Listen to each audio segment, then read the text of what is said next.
Good afternoon, everybody. Nice to see so many people logging on for today's session. Pleasure to have you all here and taking time out of your busy schedules to join us. We hope you find today's session insightful and interesting and give you some valuable takeaways that you can implement within your businesses. So just to introduce myself, my name is Stuart Fadden. I'm the National Account Executive here in the UK for Thrive.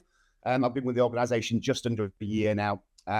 So we've done a few of these presentations so far. Generally speaking, I'm out in the field presenting our services to prospective clients, obviously looking after existing clients, etc. But occasionally we do get involved with this side of things for the business as well. So I'm delighted to have in attendance with us today our very own co-founder and CEO, Mr. Andreas Fonseca. I'm Dr. Andreas Fonseca. I'm a consultant psychiatrist by background, and I am one of the founders and the CEO at Thrive at the moment. And this is what we're going to cover. I think you've got it on your screens at the moment.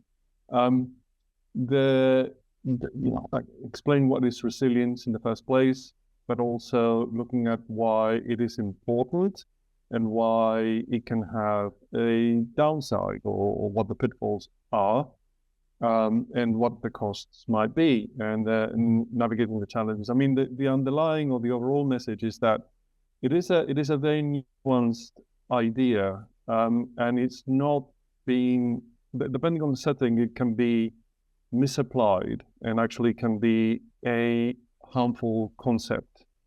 So I just want to explain that nuance and try to sort of give you some pointers as to how that can be alleviated, or how can we navigate around challenges that may come with that idea of resilience. So I want to start with a definition. So I don't know if anyone wants to contribute a definition, maybe in the chat or even in I think in the chat of what people believe resilience to be. So when you hear the word resilience, what do you think it might be? Any thoughts anybody has on resilience? I am watching now the chat just in case anybody has any thoughts on that. Personal robustness, ability to flex, adaptable, bounce back. Yeah, it's an interesting concept. Managing to deal with adversity. Bending, not breaking, Julie says. I think that's an important idea that I'm going to sort of take forward as well. Coping, adaptability. Yeah, I mean, I think most people have a concept that it is about managing to deal with adversity, coping, being adaptable. I do like what Julie said there about bending, not breaking, the ability to be able to cope in difficult circumstances. I also like that one as well. Yeah, I mean, there's an official definition. We're going to take a look at it and see what we think. So the American Psychological Association says that it is the process and outcome of successfully adapting. So people have been talking about adapting. So that tracks with this, yeah, to difficult or challenging life experiences, especially through mental, emotional, and behavioral flexibility. I think somebody mentioned flexibility.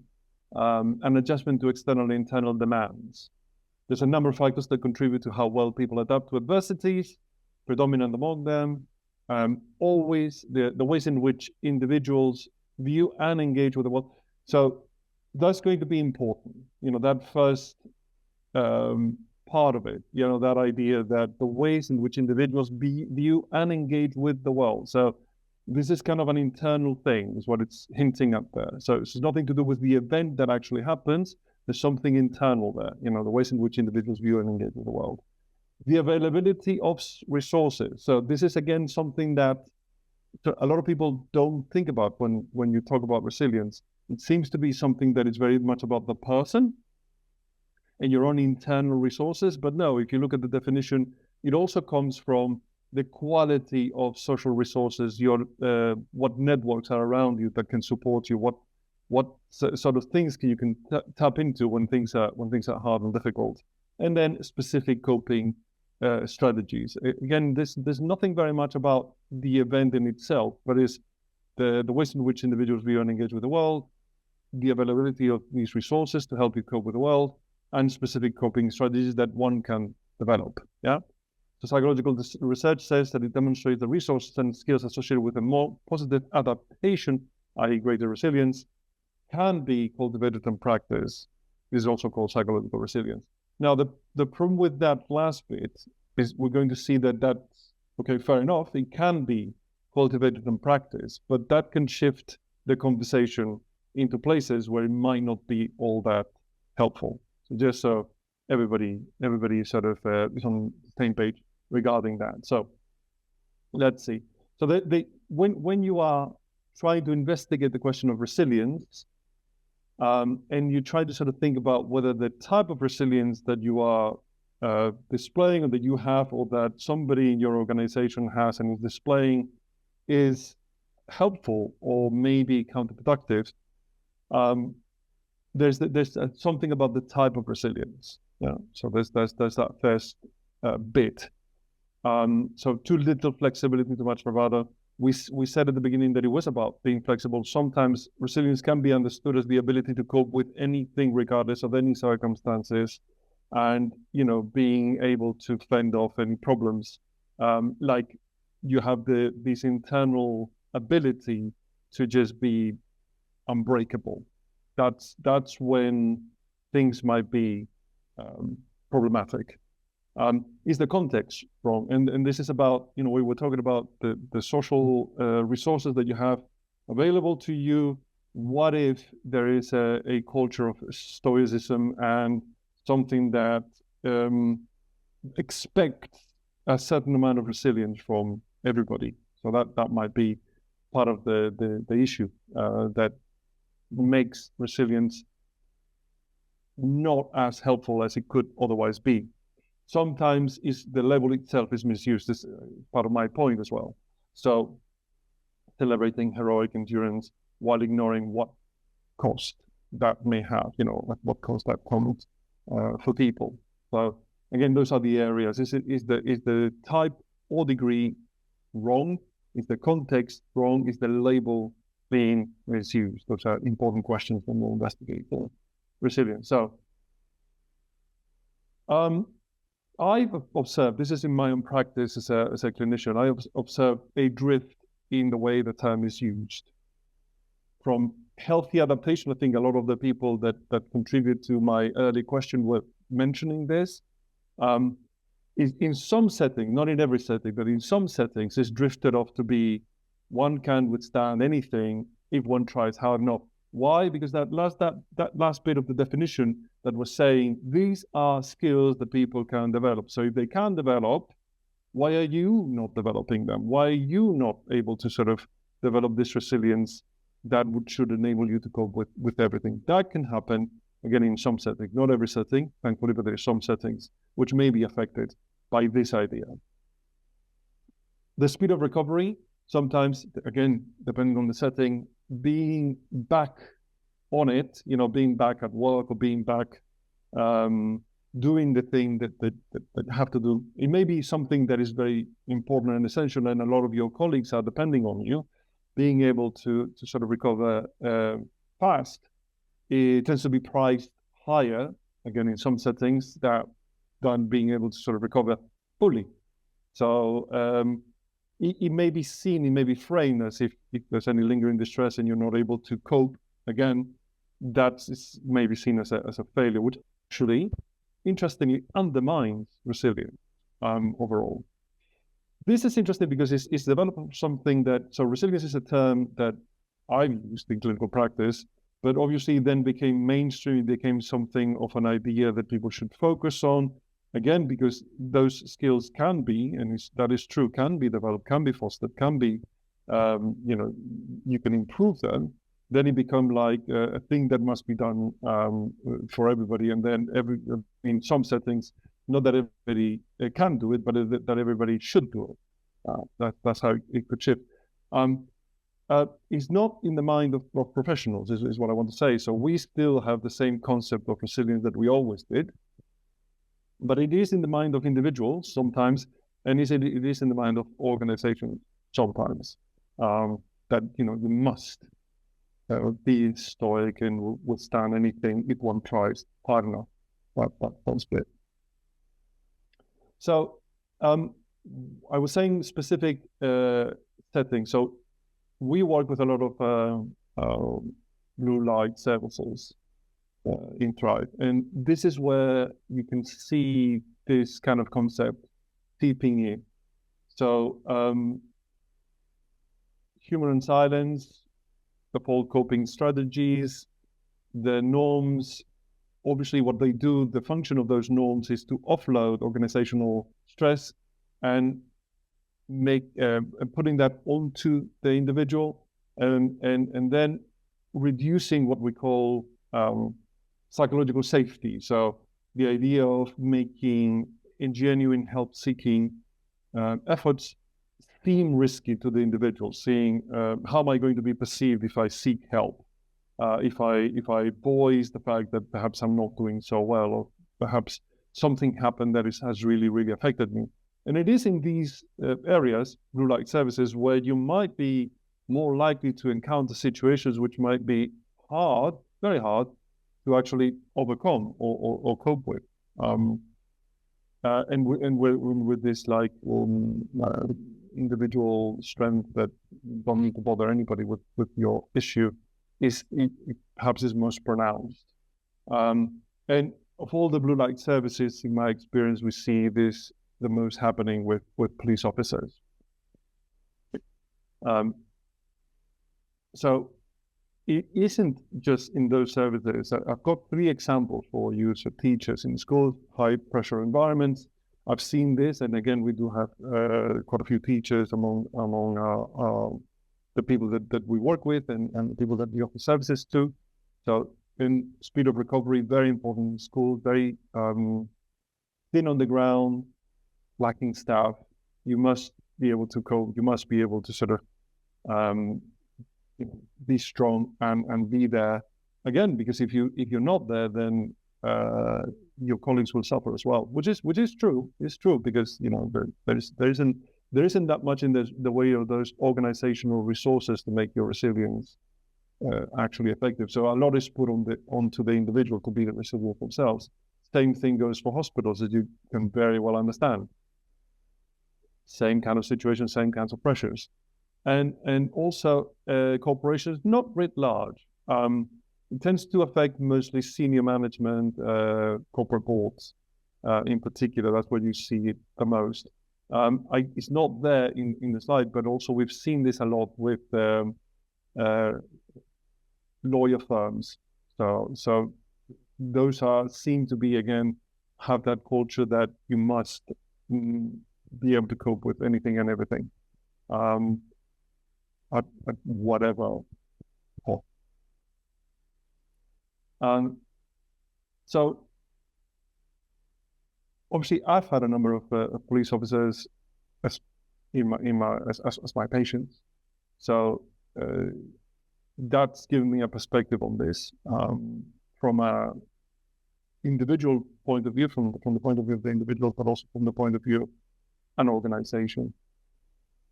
And I also supervise in my day-to-day work therapists who are working with blue light staff. And I do want to tell you a story. I want to tell you about this detective. And this was a case, it wasn't my case, it was somebody I was supervising. This was one of my supervisees, one of the therapists. This therapist in particular is trained in managing cases in which trauma is a factor. And she is trained in EMDR specifically, and she tends to have a lot of the trauma cases allocated to her because of that specific expertise. So what she saw, this is the kind of a pen picture of our like a thumbnail of our detective. So this was a man, 30 plus years of this unbreakable reputation. He works in homicide, and he'd been involved in some very difficult cases throughout his life, but had this reputation of being unbreakable. Yeah, so can cope with anything, any situation, keep him out, right? He was going to a meeting, and he decided to go on the day before because the meeting was very early in the morning. So he had to travel. It was a long journey, so he decided to travel the night before, get a hotel, and be ready for his meeting the following day. So on his way to the meeting, he witnesses a road traffic accident, quite a serious one. He stops. I think it happened just in front of him. He stops to help the victims, and what he did was attend to the casualties. He obviously has experience in doing this, so he basically did all the right things, and he probably did save some lives that day from the description of the event and what happened. So again, very efficient at knowing what to do in that circumstance, calling the right services immediately, and knowing quite advanced first aid, obviously. So he does that. He gets to his destination, and immediately he has nightmare. That very day, he had a nightmare. Really had trouble sleeping, and then he started having recurrent flashbacks of this event. The core grief was the loss of this thing in the first box, this unbreakable reputation. It was the idea that he'd lost this invulnerability somehow, and he, again, this is from what he was telling my supervisee. The underlying message is that there's this culture of stoicism. He's a clear exemplar of it, and probably admired for it.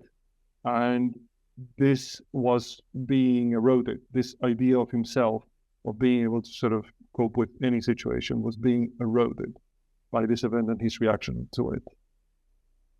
So had nightmares, flashbacks, as I said.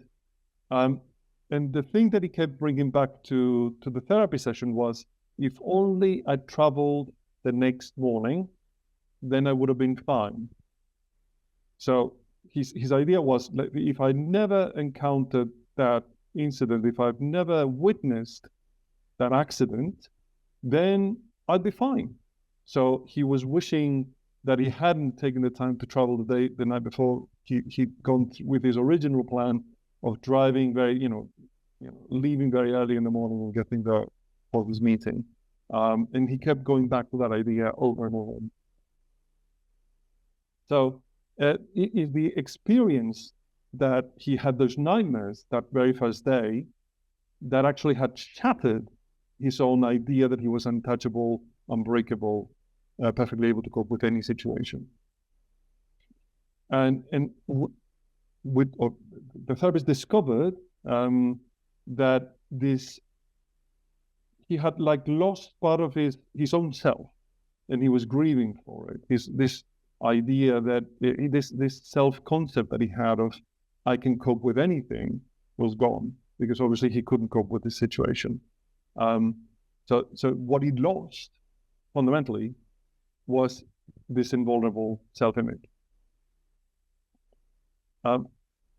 So we applied the resilience model that I talked about at the beginning, just thinking about, is it the wrong type? So his idea of resilience, his own concept of his own resilience was, I had these decades of overconfidence. I've been able to cope with anything and everything. So that left in him zero tolerance for normal reactions to a traumatic event. That was just not acceptable. He had, when this was explored, he had seen colleagues succumb to trauma before in the same event that he'd been, and he was fine and they were not, right? And that, again, fostered that idea that he was unbreakable and that he was probably admired.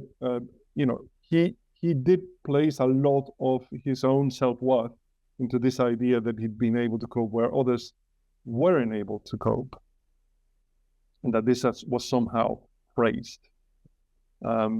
So we were able to talk about this. this kind of this nightmares that he was having, this flashbacks that he was having, equated to meant that he was weak now. He was not strong anymore. He was weak, and that magnified his shame. Yeah, and actually, this was the biggest tragedy. He felt he was unfit to continue being a detective because he was showing this reaction to this event. It meant that he was not a police officer anymore. He was not a detective anymore. He wasn't able to do his job, you know. And I've got that idea of shame that was very powerful. That was very strong in him. So yes, he'd been praised. He felt that he should be able to bounce back, no nightmares, that this flashback should not happen to him. And he was trying constantly to suppress both in whatever way he could. So whenever he had a flashback, he immediately tried to shut it down, and like really not wanting to process any of it. So the therapist started managing the case. He had specifically asked for EMDR. As you know, EMDR is a particular modality of treatment that is specially designed for dealing with trauma. And of course, that's why he ended up with this particular therapist. So the therapist notices that the actual traumatic, so in the way that you normally explore this in therapy, it is about sort of exploring the traumatic memory, the thing that is causing the trauma. And it became very clear to the therapist that the event itself, the accident itself, was not really all that problematic at all. He was able to go through it, no problems, really. But he continuously ruminated on his initial reaction to the event. That's the thing that was at the core of his problem. So going through, doing the normal thing that you do in trauma was not really working at all, because he was not, the event in itself was not really the issue. No. He just was ruminating on his reaction. Those nightmares that he had, those flashbacks that he had. And that seemed to be the actual trauma. The actual trauma was not the original experience, but it was his initial reaction, and the fact that that meant that he was as resilient as he thought he was. Yeah. The idea is that he should never experience any reaction at all. That was his idea. You know, if I were as strong as I think I am, I should not have experienced anything. He found EMDR comforting, and again, he went through it without any of the challenges or difficulties that you tend to see in therapy when you're trying to deal with a traumatic memory like this. Nothing. But he found it really comforting. When the therapist tried to shift and tried to sort of explore these beliefs about how he should have reacted, not how he reacted, but how he should have reacted, he resisted that. He avoided those conversations. And he wanted always to go back to, let's do one of those EMDR sessions where we do the thing, and I feel comforted by the fact that I'm quite happy to go through it with no problems. And again, that the thing that was reassuring for him is that he was actually able to go through the whole thing quite easily. So the therapist, this was part of my discussion with her about how do we actually manage this case. It was a very unusual presentation. So what do we do? Yeah, she kind of stopped the EMDR. So she said, this is not helping you. This is not taking us forward. This is not allowing you to overcome the issue that is really at the core of your problem. So she did some psychoeducation with him, and tried to sort of explain that these things are absolutely normal, that there's an adjustment period where this is very frequently happens, and that doesn't necessarily mean anything or has any bearing on who you are as a person, the fact that you have these perfectly human, normal reactions to a situation like this. And I think this flexibility, this idea, she tried to introduce the thinking that actual real resilience is an ability to change and adapt. I think a lot of you said that at the answer to my opening question, not a capacity to stay the same. So the fact that you were changed, that this event changed you in some way, that doesn't mean that you're not resilient. Resilience is about those changes that may happen, and about the ability to reintegrate them and actually use them as mechanisms for actual growth and development. So she invited him to have a growth stance. What did you go through? What was the situation? What can you teach, for example, junior officers about what realistic coping looks like? About the fact that you may be affected by events, but you can recover from that and you can learn from it. And that actually makes you, in fact, more resilient if you're able to integrate it, if you're able to go through the experience, which may be very, very difficult, but then make it to then build on your strength, right? So we're not saying that you are able to cope with anything and everything. Nobody's saying that. But what we're going to be saying is that if you have a difficult experience and you do go through it and it is hard, that does increase your ability to deal with things in the future. Not going to be perfect, always going to be learning, always going to be growing, but it does do that, right? And not only that, you can share this with others. That was kind of the stand that was taken. And doing that, she encouraged him to talk about the fact that he struggled with the situation with others and how he was able to resolve it and how he actually went and accepted therapy and it was difficult, and how then he was actually able to incorporate this experience and learn from it and talk about it to others in a way that is helpful and might increase the resilience of others in a positive way, without this idea that not going to affect you. Things may affect you, but you're going to go through them and you're going to adapt and you will go down from them. So the problem with having a culture, so there's a culture that I told you about where these things are not talked about, swept under the carpet, and that is all that you can do, right? So, and there's particular settings where this can happen. We discuss those settings. The opposite can also happen. So this is why this is a very difficult and nuanced discussion, because you could go the other way and glorify not coping, and that also undermines resilience, the right and helpful version of resilience. Why is that? So very important not to glorify not coping. Very important not to glorify having difficulties. So there's a nuanced stance to adopt there, which is not glorifying strength, but also not glorifying not being able to cope or having difficulties. Both of those things at the same time. This is the thing that again it can be problematic, which is an encouragement of people to constantly self-audit. Am I coping? Am I coping? Am I coping? Am I coping? Am I coping? Am I coping? Am I coping? And if I'm not coping, I'm not coping, and then I'm going to sort of talk about it. To ask yourself that question repeatedly seems to actually reduce your resilience. So in experiments done more recently, when you're constantly asking, is my mood okay? Is my this okay? Is my that okay? And you're doing that all the time, self-auditing, you actually make it more likely that you may have, or you become more vulnerable to develop a mental health. So that's important to understand as well.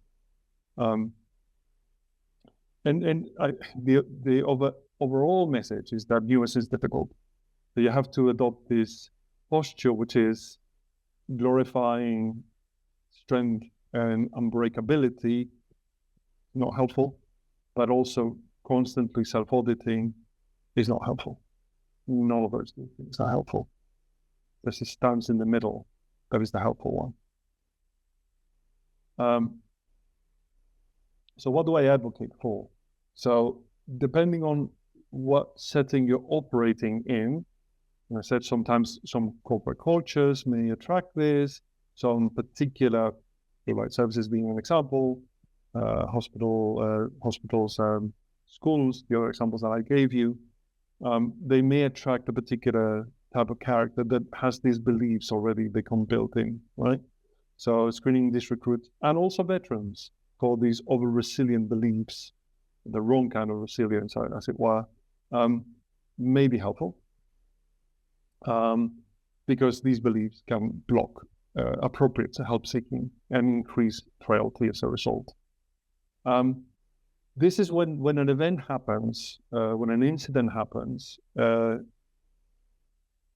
have the organization has to own this. There is a structured debriefing plan, and there's like a plan for flexible leave, and there's a plan for rapid referral pathways. So this crisis intervention type thing is already ingrained into the organization. There's already a mechanism for it. Now, this should be mandatory for the organization, but it is not mandatory for the individual. It's not about everybody who's been in this incident must go through this process. That's actually unhelpful. As I said, if you force it to everybody, you can actually increase the likelihood of it being a problem. So what is well designed, it is there accessible, readily accessible for people who need it, and not imposed on people who don't. Yeah. So there's peer programs that can help. Is just psychoeducation and teaching of what healthy resilience looks like. And healthy resilience, just to encapsulate it very quickly, is that growth mentality, is that mentality that yes, there's going to be times, regardless of how much you coped in the past, there's going to be times when things are going to be hard and you're going to be affected by them. And it can happen, it can be something that you consider quite minor. So maybe you've been in situations which you consider major, but then you're in a situation which you consider quite minor, and that minor situation can be a lot more traumatic than the major ones. I have an example for you. It's a soldier I was looking after, a veteran, had been deployed a few times in quite difficult situations, right? But he'd gone through those situations quite happily. But then he was in a shop, and there was a mugging in the shop, and that mugging was actually quite traumatic for the individual, because it was in a context that he was not expecting to feel threatened at all. So when he'd been deployed, there was an expectation of things happening, and he was able to process those events through that lens. But when he was in a situation where he was just expecting to go and buy some milk, and something happened like that he wasn't expecting at all, he wasn't expecting to be in such a dangerous situation in that setting, that was actually quite traumatic for him. And he was very puzzled by the discrepancy. I was in this quite horrible situations and I was okay. And I was in this other situation, which is quite mild by comparison, but I wasn't okay. So it's about that ability to understand that it doesn't really matter. It could be something quite minor that just hits you in a particular way, but that you're going to have that growth mentality, that you're going to sort of work towards learning from it, going through it, accepting that it's going to be difficult, accepting that it's going to be hard, seeking the right kind of help. And at the other side of it, you would have learned from the experience. You would be stronger and more able to cope with other things in the future. That doesn't mean that you're going to be perfect and perfectly able to cope with everything, but you're more resilient. And it is all about that ability to understand that not coping now doesn't mean that you're not resilient. It just means that you have to go through a process. And there's metrics for psychological safety that can be adopted by an organization. Psychological safety is all about being able to sort of disclose appropriately the things, and just remember what I said about glorifying things that could make you failure, glorifying not coping, glorifying those kinds of things is also not very productive.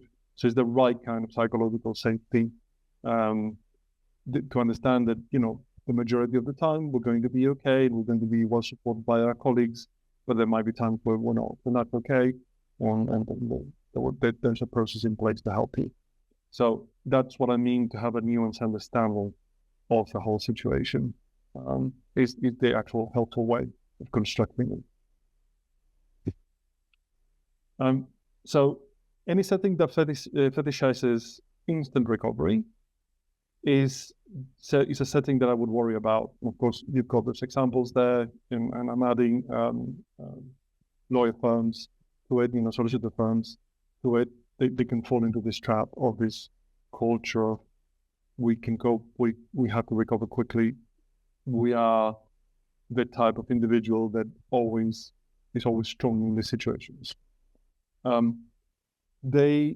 If you're going to change the culture here and you're going to try and adopt this nuanced stance without going all the way to the other side, that will require sustained effort and sustained work. I don't think there's any disguise in that. I think it is worth doing because, again, you're going to overall increase real resilience and decrease frailty. But it will be a sustained effort, and I don't think I'm saying it's easy. It's hard, but it's worth it. Context-sensitive resilience measures that account for workload, these exist and can be used in the company, in the corporate setting. They look at these context-sensitive resilience measures, that way of measuring resilience, is what I mean. And they account for workload, support, and exposure to events that are more likely to traumatize. So again, events that are more likely to traumatize are happening in like services or other things, as you can imagine. But we had one that was obvious, that should have been obvious to me, but it wasn't obvious until we started working with them, is the Crown Prosecution Service. The people that work in the Crown Prosecution Service, they are not directly involved in situations, but they do review cases and they review very graphic material. And they had quite a lot of exposure that then resulted in trauma in cases. So again, there was that pressure that I described, that pressure to recover quickly. It was kind of the same situation and the same trap. And sometimes people would seek help a bit too late, and the disclosure wasn't easy. So, yeah, that's kind of the message for those people. We know that they're going to be this background exposure, that the risk is higher, and that's where we need to sort of try and introduce these ideas as part of the culture of the place, and try to put those things, those important components of resilience that I was talking about, that network of support that is going to help you bounce back in an appropriate way without forcing you to bounce back too quickly. Then, so genuine resilience lives in flexible systems and honest cultures, not just in iron will individuals. So it shouldn't be pushed to the individual level. And I would challenge you to sort of think about this. I was very comforted by seeing what people wrote in the chat at the start of the discussion, where, we're saying that it is all about adaptability, all about being flexible in all these things. Those are the right approach, that growth mentality. But just assess your own teams for this. Are there any of these misplaced resilience ideas? And if there are, what are the changes that can be made to adopt a more nuanced position, which glorifies neither being able to cope at all, or being extremely like impossible to break, which is the other one that's not helpful. What are the takeaways for leaders then? Summary. So I hope I've convinced you that resilience is misused sometimes in some settings, not in every setting, pushing employees to cope harder instead of fixing the system, and cultures that glorify stoicism and instant recovery can do these things, can hide burnout, can make people less likely to seek help when they need to, and can increase the risk of trauma, unresolved trauma. So trauma is about being able to change and grow, is the way I like to think about it. So, and also not try to make it so that the individual doesn't feel like they have to sort of cope. There are mechanisms, there is that psychological safety in place that doesn't glorify one thing nor the other, but it is there to help people, particularly when you know that the setting in which you operate values some of these things, or is very much exposed to situations that can be traumatic, and can attract the type of individual that believes that they can cope with these things. Yeah. And that's where that screening, particularly in those settings, screening for over resilient beliefs is important, I believe. And the psychological safety, the ability to sort of seek that when appropriate, should be there. And that aftercare, when there's a traumatic incident, should be well planned, should be in place, and is managed by the organization. And again, is mandatory at the organizational level, but not mandatory for the individual, right? So that's that difference. So not everybody must go. That's not the solution. It must be available for everybody. That's the right stance. So there's just not ask people to be resilient. It is about building systems of support. Again, the type of thing that we try to do in Thrive is provide a way to contact the therapist that is quick and easy and effective, so that is private as well, so that you don't feel. I think that's how we got to for example, the detective that I was telling you about. If we hadn't had those, if his organization didn't have that system in place, I don't know what he would have done.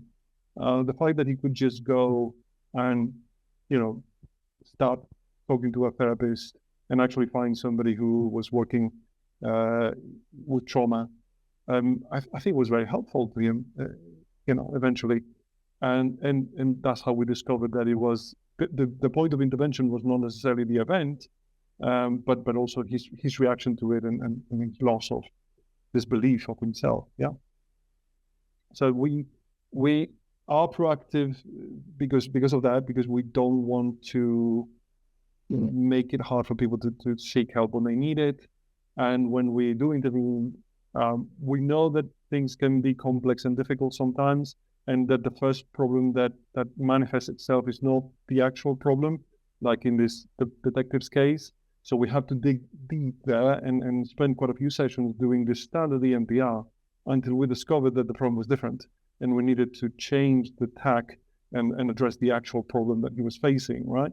So that's why the interventions have to be limited only by clinical need. So long as there was a clinical need for him that we could do something about, we have to continue engaging with him, even if it took longer than the standard course of treatment. Yeah, in this case. So I think that's what I have, and I'm just going to open for questions. Normally, Stuart would have been chiming in with some points of discussion or questions, but unfortunately, we lost them. But I do think we have a question from Chloe. So in your experience, I'm just reading out the question. In your experience, when did you start to see the change from resilience being healthy adaptation to withstanding anything? I think it's not, again, employees, not across the board.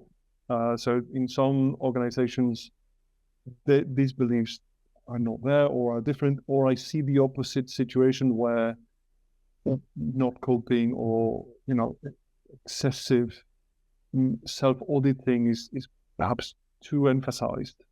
So in these situations that I talked about, I think, I don't know, there's been this over the last 10 years, I would say, there's been this thing where, because we were trying to eliminate stigma, and I think that's a good thing, a lot of people starting adopting terms that came from what I do every day. They came from clinical practice, right? So they came from clinical practice, and I think we lost a lot of nuance there in the way the actual terms are applied and what they were trying to sort of communicate broadly. Sometimes they were misunderstood or misapplied, and I think I noticed that, and perhaps getting gradually more pervasive over the last 10 years, I would say. Yes. What would I suggest? Corey asks, let me answer. Corey asks, what would you suggest as a first step to build a better resilience within a team? I think the first step it's got to start with trying to sort of have a discussion. If you feel that if you feel that the psychological safety is already good, you could have a discussion about their own understanding of resilience and what they think. Is it a good thing or is it a bad thing? What you don't want to do is do that first thing that I mentioned, that because you can develop, it is possible to develop these skills. It doesn't mean that it's mandatory for everybody to develop these skills. And if you don't develop them, then you are at fault. I think that's the nuance that can be quite hard. But just surveying, understanding what the exposure might be. What is the workload? What is the setting? What is the likelihood that you'll come across things that are potentially more likely to traumatize than others, right? So we know that in some services, in some lines of work, this is more frequent. So have a good understanding of that as a primary stance, and then do that, survey, or even just depending on how big your team is, like one-to-one discussions about their understanding of resilience and how do they think it applies to them. Do they think is something that they would like to invest in trying to develop or not? And just to try to get that basic assessment of what people's understanding of it is, and whether they feel that this is being pushed on them or something of an expectation from the organization on them or from their colleagues on them, or not. And what support is there available? That would be the other important question to ask. But that first assessment, I think, is the place to start, to understand what your landscape looks like. And then when you have a good understanding of that, then is when you can build some interventions that may help you achieve what you want, and to try and develop that more nuanced, more growth-like mentality. You are going to be changed by these experiences, but guess what? When you go through them, you gain some skills and abilities as a result of going through that. And actually, you can pass these on to others, which increases that psychological safety. The fact that you talked about it and you said how you recovered and how you were able to sort of, get well. Those are quite helpful discussions for people to know that it is possible to go through something quite difficult and be okay at the other side. It also fosters hope, which is an element of resilience. I think we have a question from Angela. Is it possible to have a false sense of resilience? She says something about undiagnosed ADHD and masking. I mean, if you are truly masking, you do know that you have a problem, but you're trying to appear stoic. So it's different from my detective example, right? In that case, you do know that something is going wrong, but you're trying to appear as if it isn't. Maybe it is because of that culture, and maybe you don't feel that you should seek help, because then that you might be judged for doing so. So I don't think in that case it's a false. You know that you're not coping. So there's no false sense of resilience. You are trying to project an image of resilience when you're probably struggling, but you do know that you're struggling. The problem comes when you believe that you can cope with anything. In this respect, I mean, that is also a problem. Don't get me wrong, Angela. That is also a problem. But the problem might come with that, you believe that you can cope with anything, like my detective sample, and then you encounter something that completely undermines that belief, and part of your foundation for your identity is completely destroyed. And that can be in itself very traumatic, which is what happened to the detective. Does that make sense? So you may believe that because you have some evidence that you've been in quite difficult situations, that you can cope with anything, and that might give you that idea that nothing should faze me ever. And that's where the danger lies. And then, yes, that would be a false sense of resilience. That makes sense. But when you're masking, you do know that something is wrong. You're just trying to cover it up. Yeah.